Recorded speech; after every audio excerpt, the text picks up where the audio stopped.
and welcome on my guitar lesson YouTube channel.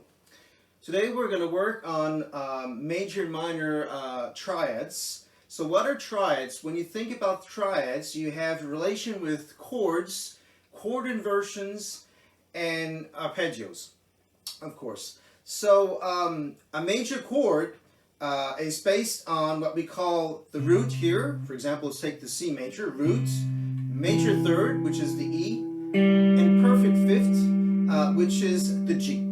If you have the minor chord, what's going to make the difference is that you have the root, you have a minor third, and you have the perfect fifth, which is the G. So minor would sound a bit more sad, but that's because we're still classical romantics, right? You like whatever's beautiful and sad.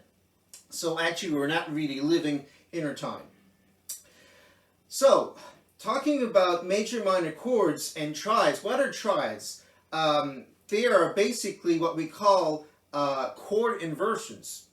So we saw that we can have root, major third, and perfect fifth for a major chord. But if you put it in a different order, you still have that C chord, but we're going to call it differently. So let's go on the three first strings here and have a look at some different triads that we have right here.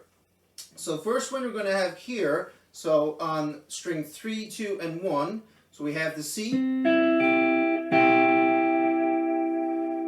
Okay, so C, E, and G. This time here on the third string, so we're on fret 9 and fret 8, we have on the bass here, we have the E. So this is technically what we call a C/E. And after that, we're going to have, so on fret 12, 12, 13, 12, we're going to have the C/G. Because the lowest note is the G. That's why we call it C/G. So these are chord inversions, but they're also what we call triads that we use for doing arrangements, as you heard in the little improvisation that I did at first. Okay, so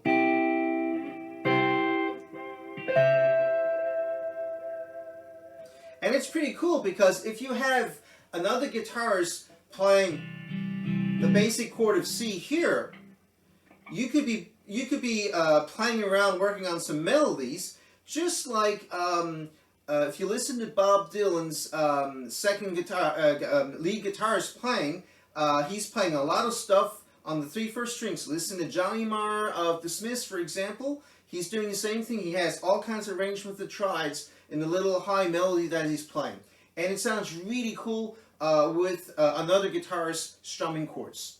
And also useful for improvising. That's another plus in your playing. So we saw the major triads. Let's have a look now at the minor triads here. So here you hear the color. It sounds a bit more sad. Okay, I'm still a classical romantic. So we still have C on the root. We have E flat, and we go on the G. After we're going on fret 8, we're going to do a little bar here. And after you go on fret 12, 13. So the first one we're going to have here, we're going to have C minor. We're going to have after C minor/E flat. And after we're going on C minor/G. Okay, now we were on the three first strings. Now let's have a look on string 5, 4, and 3. So here we're going to have the basic C here. Of course, I'm using the open string. If I was playing, for example, D, I would play it like this here, okay? Root, major third, and perfect fifth. So you have to look around where all the notes are. It's a good exercise for learning your notes actually on the neck here. So let's go back to the C. This is the first one right here. The next one here, we have C/E. C/E on, so fret 7 and 5 and 5 here. And the next one after, we're going to have C/G, sorry. So here, major, watch out if you want it minor. So we'll see the minor right after. So I'll play them again here. So here we go.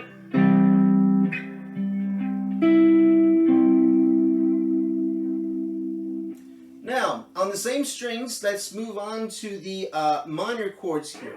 So here you're going to hear the color of the minor with the minor third.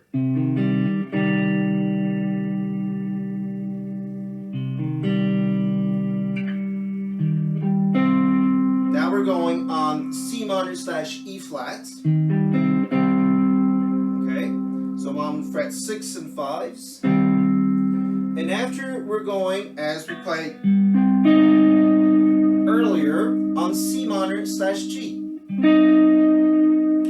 Okay, that's great there. Next one after, we're going to have a little look at here. So on string 6, 5, and 4. So here we go here on the major. So C slash G. That's a really strong and deep chord. And it's a good recipe if you want to build up a strong chord. You hear that a lot in country, for example. But you can use that in a lot of musical arrangements here. The next one we're going to have right here. So actually, we're not starting by the first position. We're starting by the C slash G, which would be the second inversion. Okay? After going on. So here we have C on the root here. And after the last one here, we're going to have C slash E. First inversion. Now let's end our lesson on the minor ones. So here, you can hear the color minor. So the next one you're going to have right here. Right here, you can use this finger here. C minor. Of course, so same thing on string 6, 5, 4. We're not starting by the root here because I'm following the movement right here. And the last one we're going to have here is going to be C minor slash E flat here. So right here. So you have all those same combinations. So you can use that, of course, improvising if you're, for example, on A minor.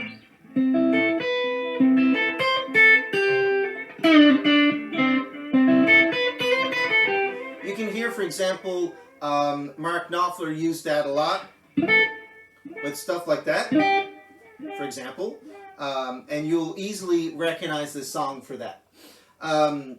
Also, if when you're working with triads and chord inversions, if you're composing, for example,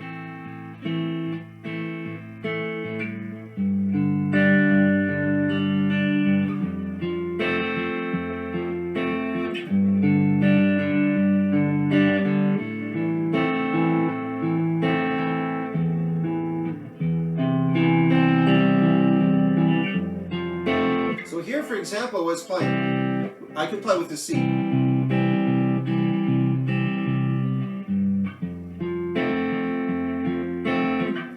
F and G. A minor. And now if I want to create a kind of dynamism in the song here, I'm going to play C slash E. To go to the F here.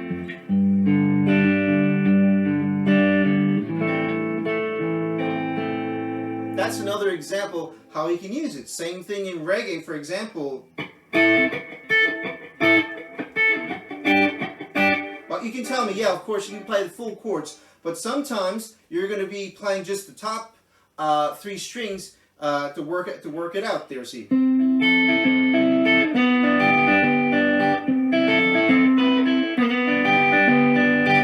If you want to create a little melodic theme here with the triads.